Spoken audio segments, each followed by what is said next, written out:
Welcome to Connecting to Game, a show where we talk about studios imploding and games that are released forever. I'm one of your hosts, Andrei and Marc, and next to me is...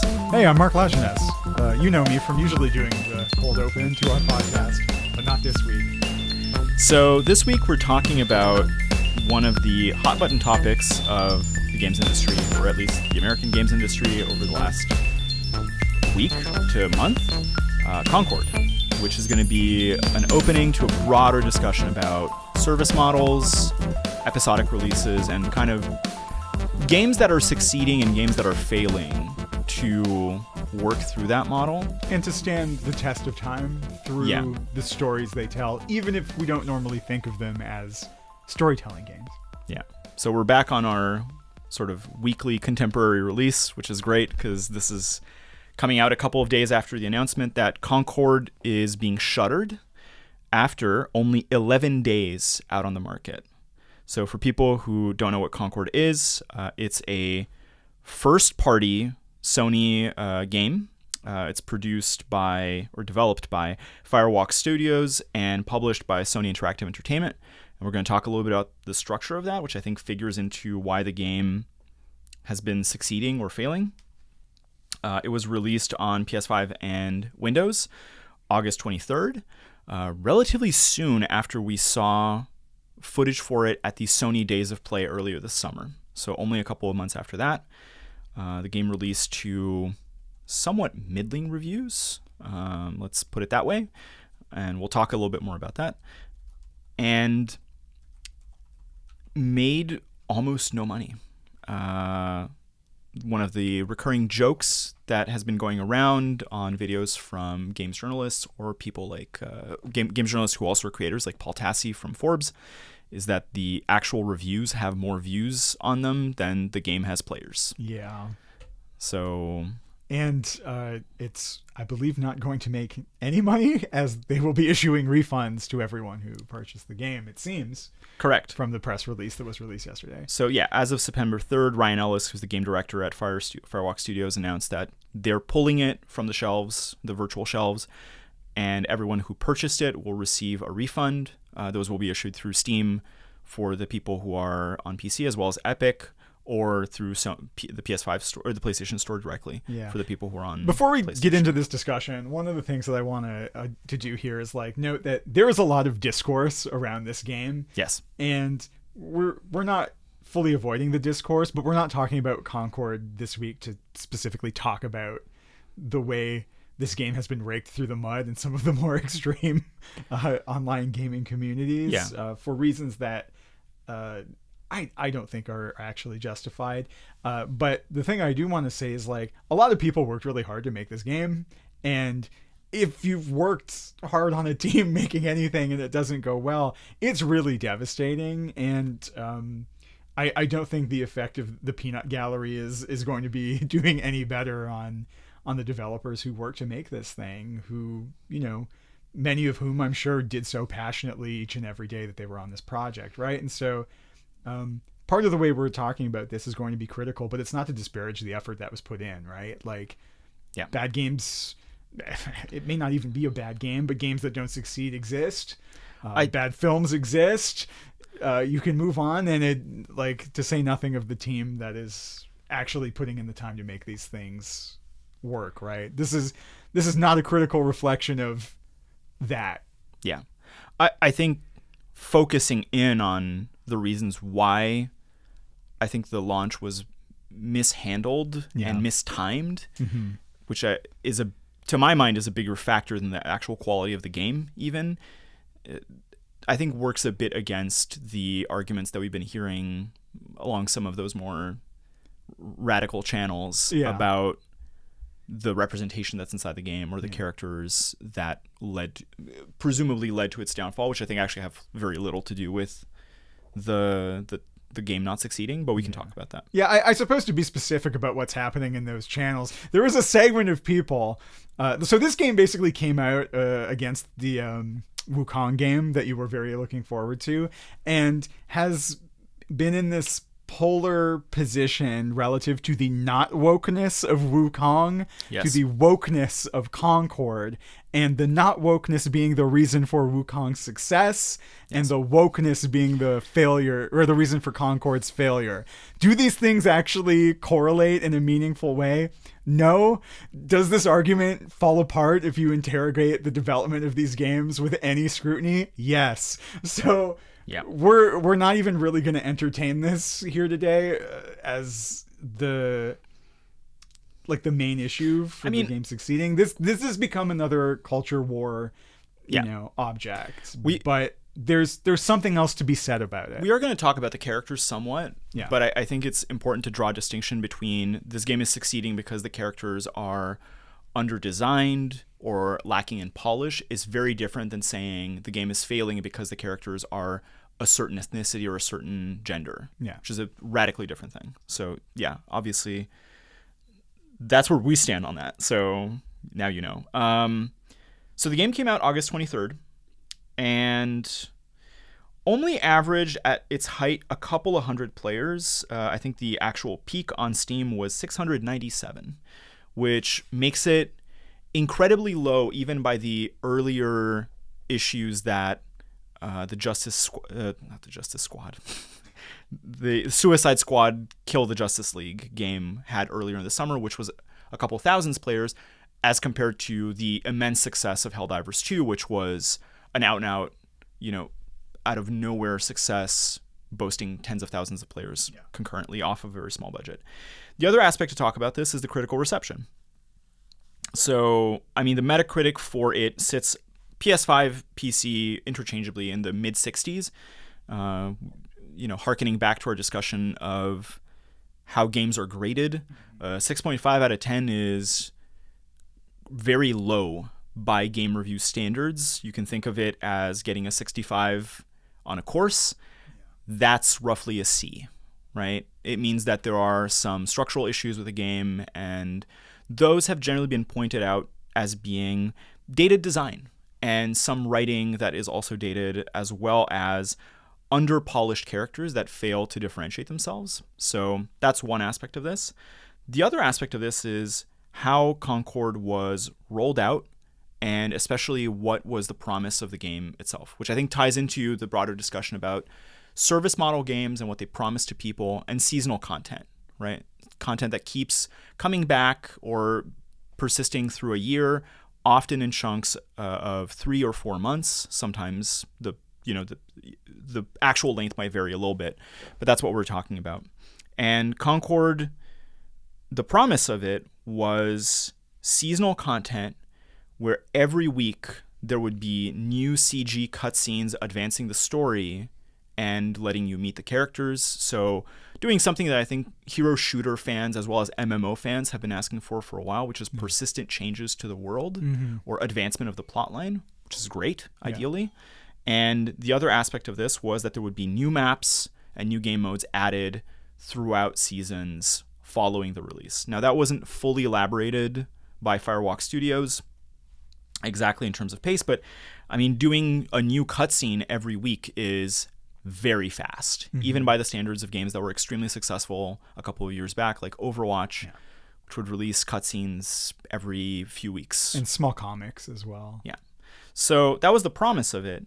Now, when they released footage initially at the Sony Days of Play event, they led with the CG cutscene, which was very much Guardians of the Galaxy influenced. Yeah. And so I'm not surprised to learn that this game was in development for about 8 years, which would put its early development around 2016, post the Guardians of the Galaxy boom, that kind of humor being very prevalent in Marvel being very popular in popular culture broadly. Yeah. And so, you are Bungie, and you are deciding what to do in 2016. And I think this is a story of how the studios how Firewalk comes to be and how Concord comes to be, which is in some ways very speculative. What I'm going to be talking about is not based on interviews with industry, but you can kind of map out a timeline where Bungie releases Destiny 2, and in the lull between the original Destiny 2 and Forsaken, which comes out in 2018, upper management Bungie developers move to make a new game incubator called Probably Monsters. And Probably Monsters is founded in 2016 by the former president and CEO of Destiny, Harold Ryan. So they make this incubator, and for people who don't know how incubators work, the idea is this is a company that's going to set up new companies to make AAA quality games. That's the promise of this. And Probably Monsters they set up 3 studios, which around 2018 include about 150 employees. So we're talking about AA level size, upwards to AAA quality. So Firewalk Studios is one of them, the developers for Concord, and the other studios are Cauldron and Battle Barge. And the idea is they're spinning off a lot of new titles. Now, we're going to talk about Destiny a little bit, but this behavior led to a very strong valuation of Bungie assets by Sony, who then bought up Bungie and all these internal teams, and also bought out studios under Probably Monsters. So they bought out Firewalk in 2021 after deciding to collaborate with them to publish Concord. Firewalk became a first-party studio under the Sony Interactive Entertainment umbrella, along with other studios that you might know, like Santa Monica, the makers of God of War, or Guerrilla Games, the makers of Horizon and Killzone. Is it Killzone? Very old. I'm trying to remember. And Naughty Dog, makers of The Last of Us, right? So generally, Sony first-party studios have an insignia of quality and prestige and AAA production that is very controlled. This is kind of an anomaly. Right. Not only is it one of the worst launches of Sony's entire catalog over the last 10 years, it may in fact turn out to be the worst large-scale game release of the decade once all is said and done. It beats other games that recently had troubled launches, like Wayfinder last year, which led to a complete restructuring of that studio, and is kind of catastrophic. And so what seems to have happened here is that the studio began an idea of doing a service model battle pass seasonal episodic game that they started making in 2016 based off of the success of Guardians of the Galaxy and Overwatch. Yeah. And development took so long that by the time it released, it looks old. People are very out with Marvel in general right now. And they're also very out with hero shooters like Overwatch. So that's part of the story, although I don't think that's actually fully what has happened here. I also said when I saw this, and I think we maybe even talked about this during the Summer Games Fest episode, where I was like, who is this for right now? Because this genre seems to be done, at least for the moment, right? It's in a lull.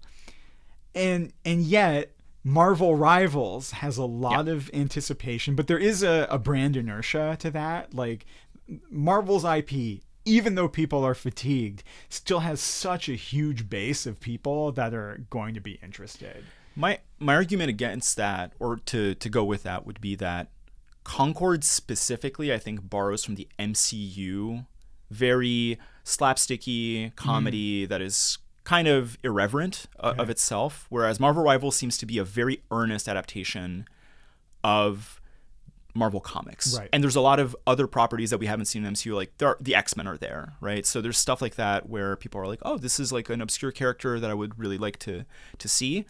And it sort of bypasses the MCU by going through a more comic book aesthetic, which I think kind of may be part of the equation. This is obviously, it's really hard to tell why large consumer bases are not jiving with one release but are with another.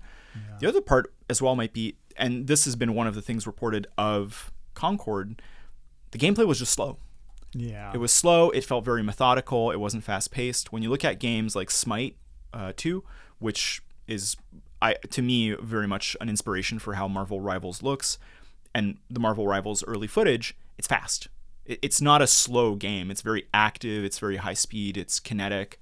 And I think Concord really went the direction of, what if we made something that's closer to a Valorant CSGO pace, but is actually Overwatch inspired and has these, MC circa phase 2 MCU like humor cues. Yeah, the other part of this that is kind of the argument against my original opinion that like who is this for is that Deadlock, Valve's new game that is still in a closed beta state, has I think more active players than Concord does, and it's still an invite only closed beta.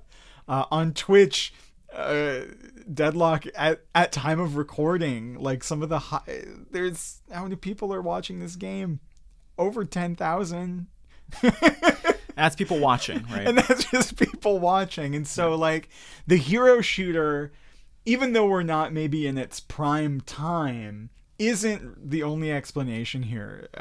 There is a thing of like the game just didn't sell to begin with, and so I think so. Anything episodic that we're getting to, like those plans kind of died before they could even begin. I think some of the other stuff in here is also that they really didn't grow hype over such a short period of time. This probably needed to be marketed a year ahead of time and slowly built up with character vignettes, kind of the way that Hoyoverse does with games that are part of either Genshin or Star Rail or Zenless Zone Zero now, where they build up your enthusiasm for certain characters long before they ship them. I mean, even Overwatch started like that. I remember the old Winston vignette, right? Before the game was even playable for most folks. Like, and to be fair, I think the game itself is maybe not amazing, but it's also functional. Like, I've played a lot of broken games in my time. Mm-hmm. This wasn't a broken game. It just wasn't a particularly interesting one, which I think is worse. It actually is in that gray zone of it's not particularly bad, it's not particularly good. It costs $40 up front, which is an ask. I know people make fun of consumers who aren't ready to spend $40 up front in certain corners of more enfranchised AAA console release gaming. Mm-hmm. But these games are, by and large, freemium service games at this point where you pay for the battle passes or for cosmetics later. And it is worth it. We're saying as well now the price of a game in Canada is $79.99 to $89.99. If you're spending 40 on one of these, it means you're probably not going to be picking up like another one of the big releases coming out within this window, which Star Wars Outlaws is one. There are others, right? And so you're making that valuation constantly, and really this is a story of like really kind of like bad marketing, wrong strategy, at wrong the game, time. wrong time. Yeah. It's kind of all of this stuff lining up. And what's interesting to me is Concord failing so horrendously in a landscape that is somewhat dominated by service games right now. At least in circles that I follow. We're not going to get into the Hoyoverse and gacha gaming space today, but that is certainly something to keep in mind as we move through the games that we're going to talk about. Yeah. But it feels poignant to talk about how Destiny 2 is doing now. We're about 2 months out of the June, July, August. It came out in June? Final Shape was... No, it was post, because we recorded in June and it wasn't exactly out yet. Or was it? I got Final Shape late.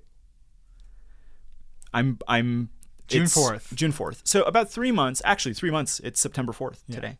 So 3 months of the new Destiny 2 expansion, a Bungie property that is also merging with some studio discourse around labor and development, and World of Warcraft, which has just released War Within as of a week and change ago. Yes, we were playing during the early access, so our timeline's a bit skewed on that. It is now out. Before we move to some other discussions, but these two I think represent polar opposites right now of a service model that is humming and has been for the last couple of years, and a service model that seems to be atrophying. Yeah. Not least of which the fact that Bungie was where a lot of the members for Firewalk and probably Monsters and those studios came out from. Also to note that one of the other studios that Probably Monsters houses, also shut down operations in 2023 Cauldron. So they effectively are an incubator with only one studio in it. Wow. Currently. So do you want to do WoW first or Destiny first? We can do Destiny first, since I think Concord goes neatly into Destiny here. So Destiny has been going through a strange and troubled year. 2 waves of massive layoffs, one in January, one about a month and a half ago. Each one, I think, for about 17% of their entire operating team. Members that you would never imagine would get fired, like Michael Salvatore, who was doing the music and has been one of the mainstays of the franchise, but also community managers who were just doing work for the company that was solid.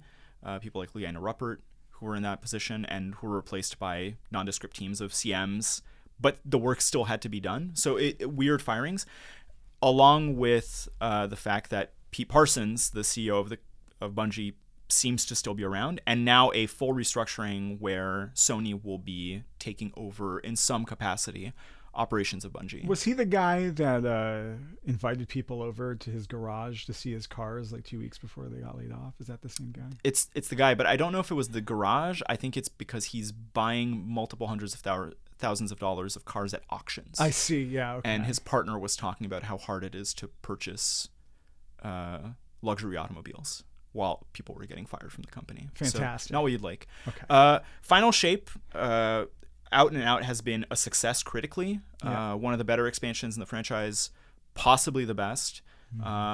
There's some discussions to be had about game balance, but the game seems to be losing concurrent player count steadily. And the layoffs and lack of direction for the future have opened up some discussions about, well, what now? Final Shape was already kind of an organic off-ramp for a lot of people. It was the end of 10 plus years of storytelling. Yeah. So people were like, okay, I played Destiny 1. This is the Light and Shadow saga. I'm done. I don't have to wait. But there are still episodes, which used to be called seasons. When they were seasons, they were 3 months each. Now the new episodes are 4 months each. We're in the 3rd part of episode 1, and there are 2 more episodes to be released, followed by Destiny Frontiers.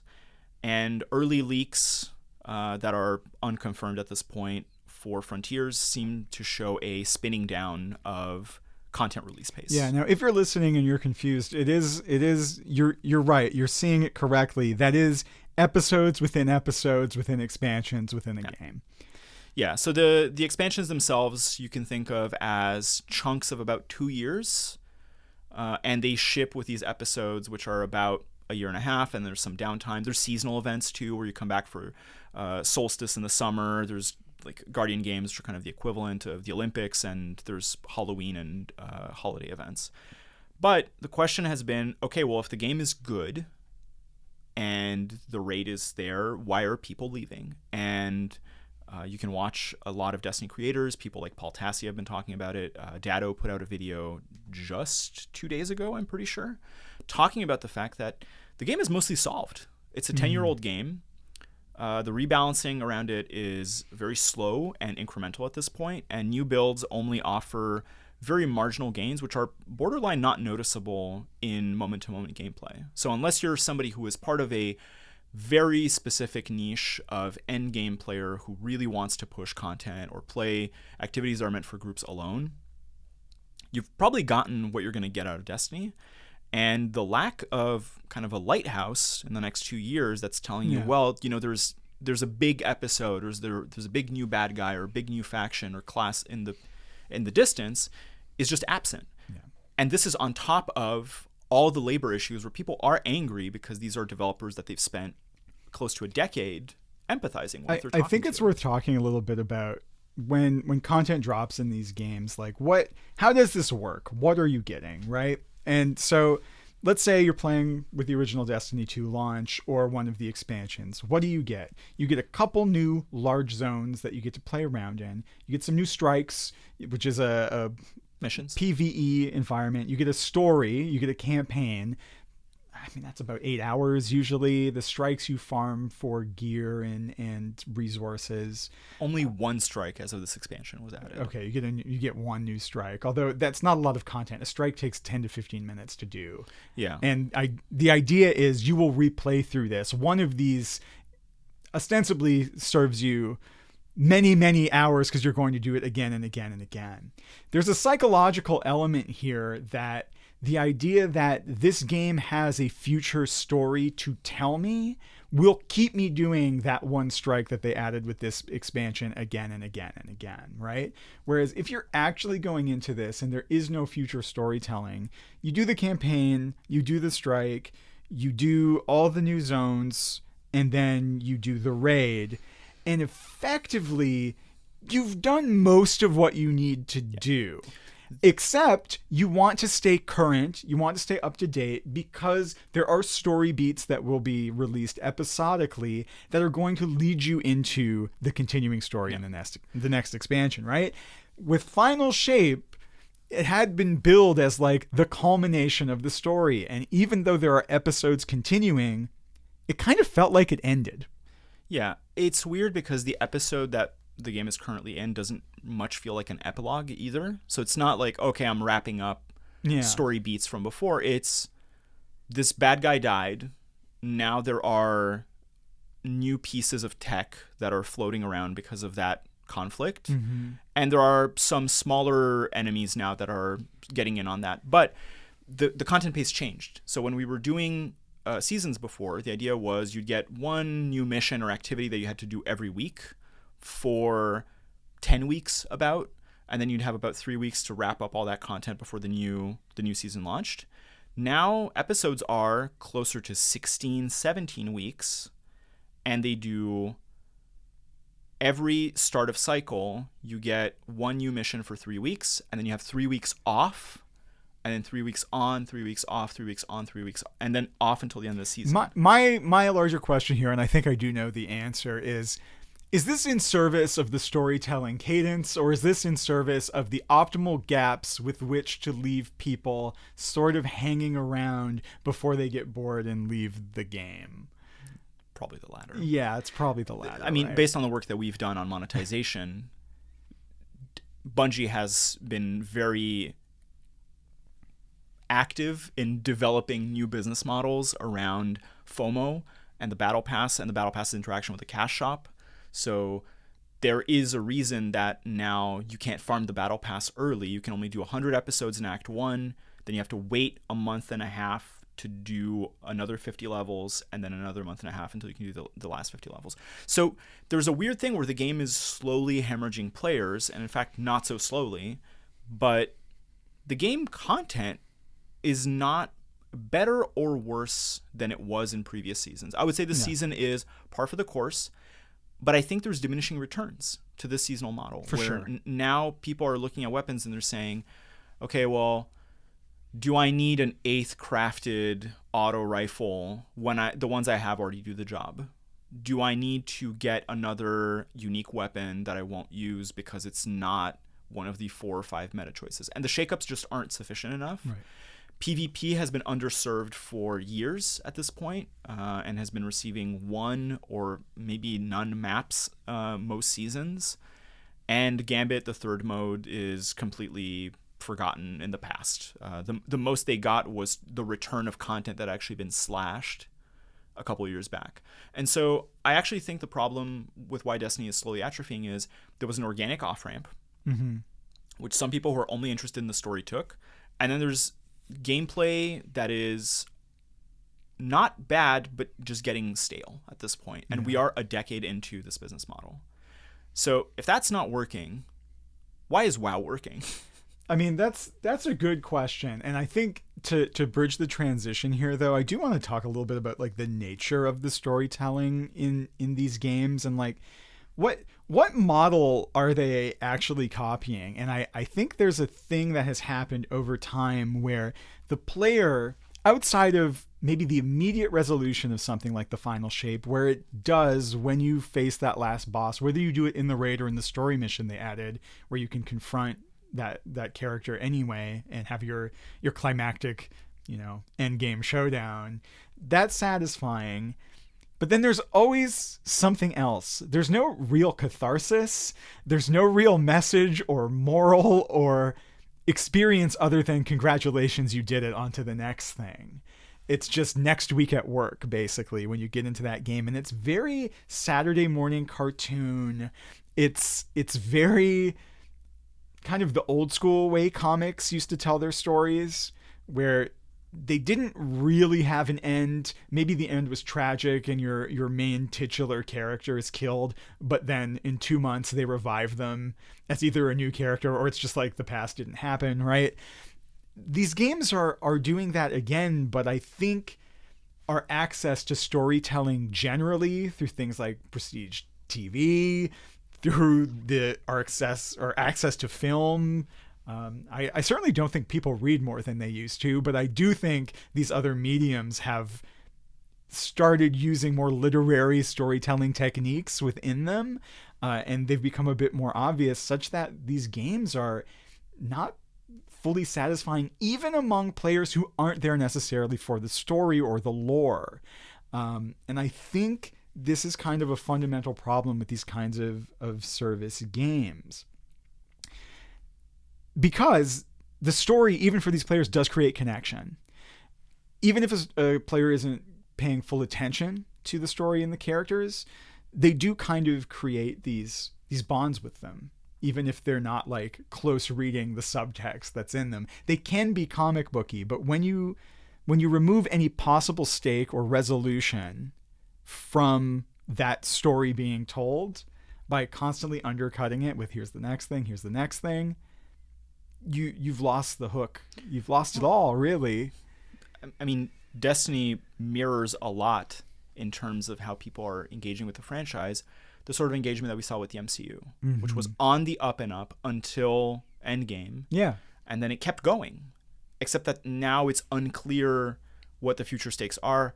Some of that comes down to the situation with the actor who was playing Kang, Jonathan Majors, who has done awful shit and is now effectively torched that entire part of their multi-year plan. And so now a lot of the development feels like it's not going anywhere and people are disconnecting. There's still people who are into specific installments. Deadpool and Wolverine, obviously still an amazing success that people have a lot of emotional resonance with those characters.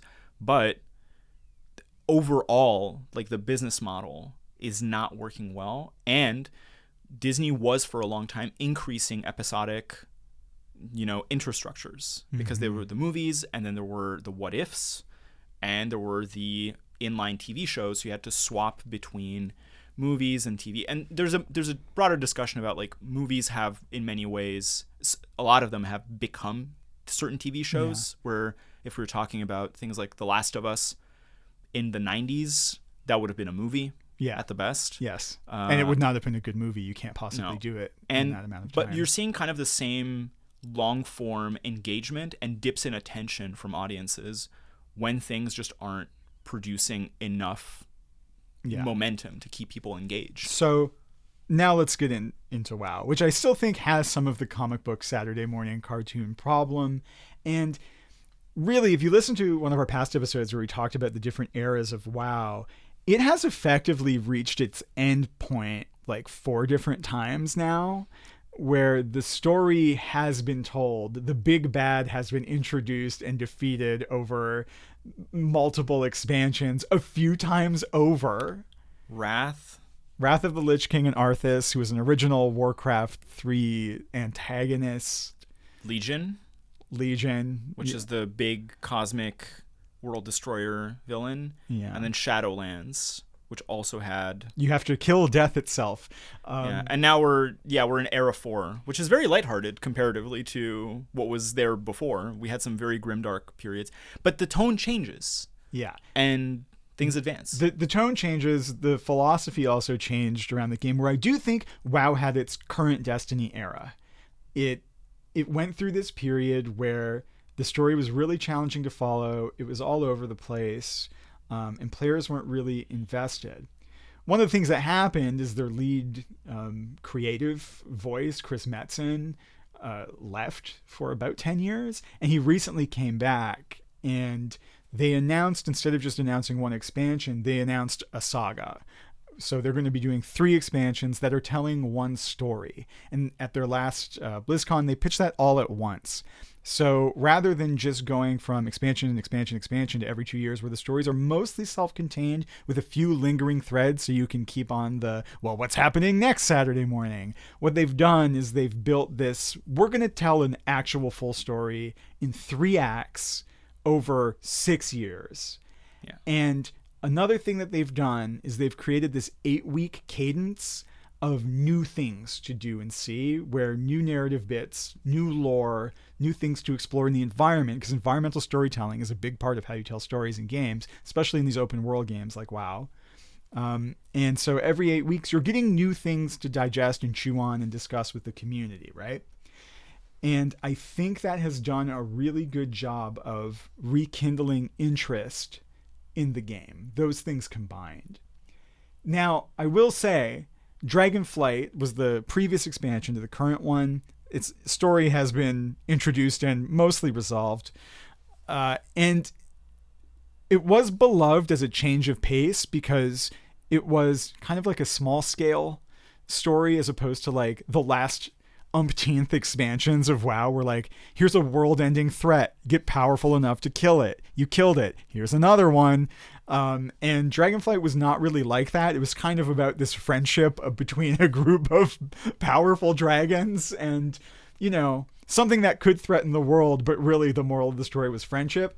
And the moral part was received pretty well. They didn't really stick a lot of the landing, but the community was really receptive to the idea that, okay, we're at least telling a closer story to the characters.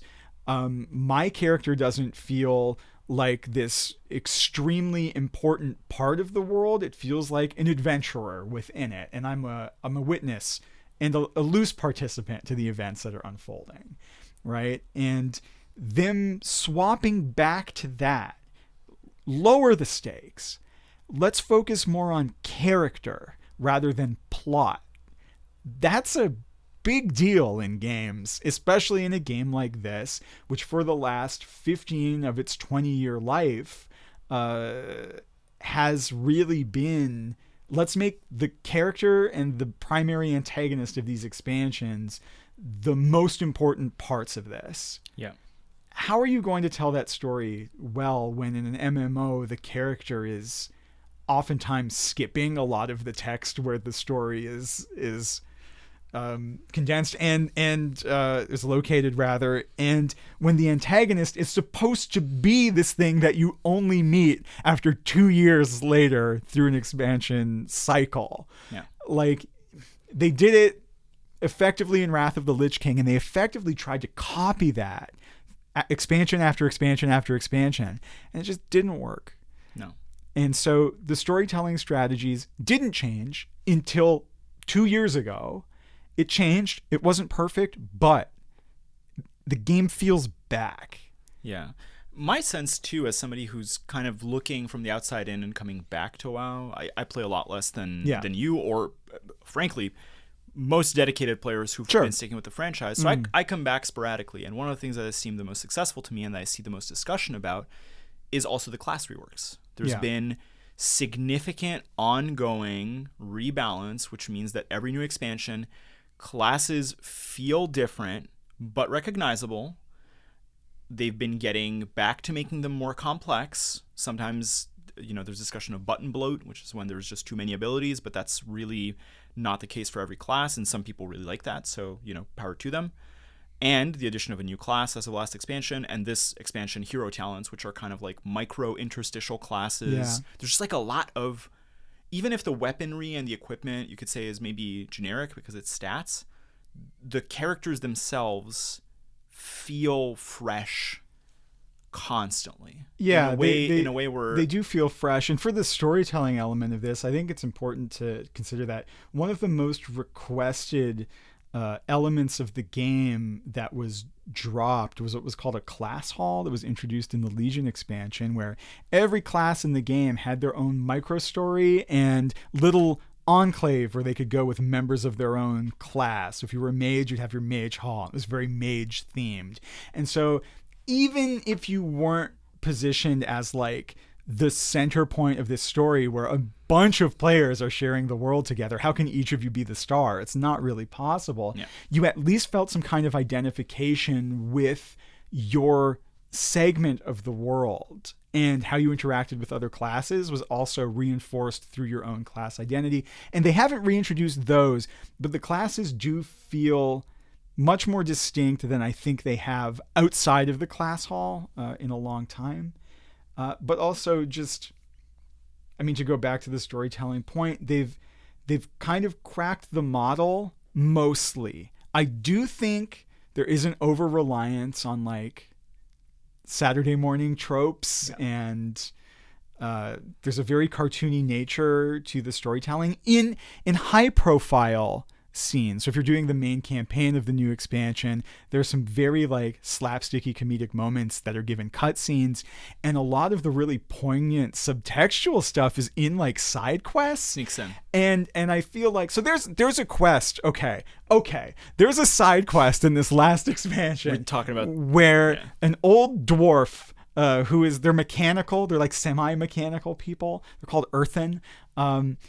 This old one is having to kind of pass on his duty in the earthen society, and he has effectively like a neurodegenerative condition, and you go through these multiple quest steps with him. It makes excellent use of the quest format. Is like, here's this micro task, let's go get your hammer, let's go do this thing, and he's constantly training his protege, and you're there with him as he's like forgetting things. Eventually you get to this point where you take him to the water to go like take a look at the horizon, and he's like, I liked it here. And you're like, yeah, you liked it here, man.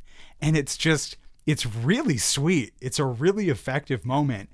Whoever wrote that, put them in charge of the main narrative. There's also because the audience of WoW, it does have new players, but like it's grown. It's 20 years old. If you go back to like Warcraft proper, the people playing this game are in their 40s and 50s.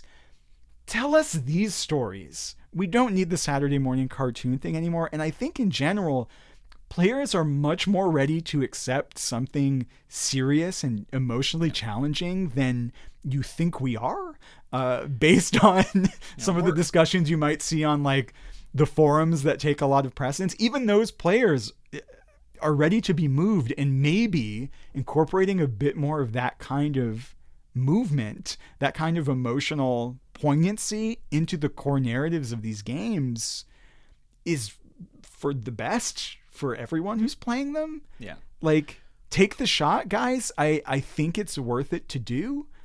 There's an interesting discussion I have too about where those themes are treated and how they're treated. So you're right to point, I think, that they get away with a lot more in the side quests. Yeah. And one of the good counterpoints has been the ongoing discussion that, you know, the expansion is called The War Within. It's simultaneously a conflict that moves underground, but also inwards. So there's a lot of discussion about PTSD and trauma and characters who've been around for, you know, all these upteenth expansions who are now tired of having to do this work. And that's treated in the main quest in a way that I think is attentive to some of those nuances, but more straightforward, more in your face, for sure. Where this is not telling you, you know, this is about the writer or somebody that they knew dealing with an elderly person who is, you know, slipping away from them in some way. That part is, there's a very imperceptible small difference between show and tell. Yeah. You know, that's really what it is to me. I think also the general pacing of the story is also episodic, right? So yeah, it is. So when we get these expansions, you're getting 4 to 5 new zones, a lot of quests. I mean, it's an apples to oranges comparison with something like Destiny, because the campaigns are much more like around you episodic missions, where this is like there's an overworld map, you're going to do certain tasks in them, but depending on how you're engaging with that, you're getting a lot out of it. There's hundreds of quests. Yeah. And there's a lot of space for new design, new aesthetics, new looks for your characters. Sometimes they're not the most imaginative, sometimes they are. So there's a lot of, one of the big drivers, I think, between the story, which makes things feel personal, and the freshness of the systems, is the potential for personal expression. And I think that's probably one of the core reasons why something like Concord didn't hit. It's because the kind of characters just didn't match what players wanted to be playing as, which is a really simple take, but incredibly hard to figure out when you're doing in vivo design. It's like, how do you know what an audience of millions wants to be playing as now?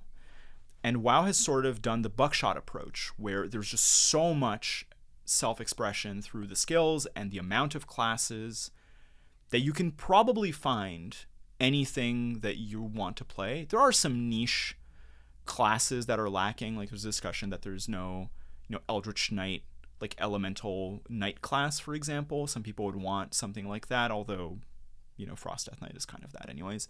But there's these like niche archetypes that don't exist. But by and large, you can probably find something that you at least like, and more likely something that you really love and will grow to identify with and play for a very long time. Mm-hmm. So I think it's kind of a double whammy of like the mechanics work and the story works, and the story has long-term goals and it has short-term stakes. So people are getting a lot of story content and a lot of game for what they're paying. Yeah, and to add on to that, there is inertia involved. For sure. If The War Within released today as a standalone thing that wasn't World of Warcraft, would it be dead on arrival? Odds, yeah. I kind of think that would be true, because it wouldn't release with the number of classes that it has. It wouldn't have the number of variety. It's not possible to do. You need 20 years of game to have so much stuff in there. And even at that point, these live service games do rely on this kind of content dump. Let's do a season. Let's stretch this out. There's stuff you can farm. There's stuff you can grind. There's story, but you can get through it relatively quickly. Some of it's gated behind some reputation stuff that used to be really difficult to achieve. They've actually made that easier. So the parts of the story that unlock through the expansion, you can actually get there faster if you want to. So the pace is a bit more naturalized, but like WoW has resources. Nostalgia being maybe the best of them to keep people hooked into that story. And I do think, even though Destiny is now 12 years old as a game, 2014 I think is the official release. So it's 10 years old. It's 10 years old. 10 years old is 10 years is enough time to create nostalgia, but has Destiny done enough to move away from what it was when it started to actually create that nostalgic feeling? I'm not convinced it has. Like by and large, the story feels fairly similar in a lot of the way that WoW's midlife felt really similar. And mechanically, it's nearly identical, minus some slight class additions. So if we want to talk about the comp, right, if you want to be doing like a one-to-one comparison of like these games after a decade, the 10-year midpoint for WoW was Warlords of Draenor, which was not an expansion that did well for the game. No, but it was also after quite a huge departure from the core systems of original That was the WoW. pruning. System, right? Right? Pruning happened in MOP. So this is when the amount of skills and variety was reduced. And Destiny has also gone through that period where there's discussions that older versions of the game had a lot more expression and build crafting than currently. There's also a game balance discussion to be had where Destiny right now is in a very weird spot balance-wise, where two very specific subclasses, the Prismatic Hunter and the Prismatic Warlock, which are the new releases for those main classes, just dominate the field. Like there's no real reason to play much of anything else. And within those, the archetypes that are strong are so on rails that there's not a lot of expression for what you want to do outside of one or two very, very strong builds. Obviously, if you play casually, you can probably do whatever you want and enjoy the game. But we're talking about, this is informing a lot of the discourse about the state of the game which often comes from the top down, from these communities. What I want to maybe move on to for the last leg of our discussion is other games, because we don't have a ton of time. No. That I think are emblematic of what you just flagged, which is if another game released with less classes than WoW, it would be really hard to dislodge players that are in that service game pipeline. And I think that's an interesting dance that's been happening between Diablo and Path of Exile, which we are currently in kind of a flare-up for. So for people who don't know, Diablo is a very old franchise from Blizzard that has been around since the late 90s and really hit its stride in the early 2000s with Diablo 2. And Diablo 2 is sort of the ARPG 2.5 isometric perspective game that has given rise to a variety of games, including things like Hades, I think are very indebted to Diablo 2. Diablo 3, we've talked about on a past episode. You can certainly check it out. But Diablo 4 released last year, and it has sort of been in a dance with Path of Exile, a game produced out of Grinding Gear Games, located in Auckland, New Zealand. It's now owned mostly by Tencent, but retains a lot of its autonomy. And Path of Exile is a Maori-inflected Diablo game that has really leaned into how difficult Diablo 2 was, the dark aesthetic, and complexity. So a good example of this, if you are listening to this, just type Path of Exile skill tree and unfocus your eyes, which I've been playing for, since 2012 in the closed beta.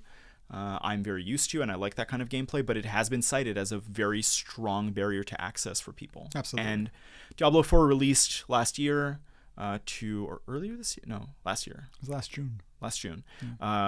To a strong reception to its story and its character work, but kind of a lukewarm seasonal model until they redid loot this year. And now, with the announcement of the upcoming expansion on October 8th, Vessel of Hatred, the addition of a 6th class, which seems way more modular and to have a lot of different options, and kind of a return to Diablo 3. So moving back towards Torment difficulties, moving back to higher power, higher speed characters, and also giving players just a lot more points to play with. So it seems like the average, we'll have to see how it shakes out, but the average power level seems to be going up to really encourage sort of more arcade-like speed of play, which the game was trying to sort of toe this line between Diablo 2 and Diablo 3. Yeah, it was trying to capture a more methodical style, which is just not what players are in for in this kind of game right now. So if you want that, the Souls-likes exist. Well, so Path of Exile is actually moving towards a much slower version of its current game. So PoE 2, which is going into open beta early access in November, I think November 15th or 12th, can't remember, there's a lot of game releases mixed up in my brain, will feature much slower gameplay. So you're getting a new dodge roll, which is in Diablo and games like Lost Ark, but the pace of the game, even relative to its current live service PoE 1 model, is slower. However, what they are selling the game on is the fact that there will be 7 entire new story acts. The game will move from 7 classes to 12, and they will move from 20 advanced classes to 36, or 19 advanced classes to 36, with 100 new bosses and an entire rework of the entire interstitial system of skills. So just, I as somebody who plays these games, it's an unfathomable amount of content. Like it will take me probably 2 to 3 years to fully parse through all the content they're shipping. And when that game ships, it will ship with a season, and there will be seasons every 3 months that will continue to add skills and rebalance. And I think this is the incumbent problem of, I think no matter how strong Diablo is, it's impossible to elect a new game.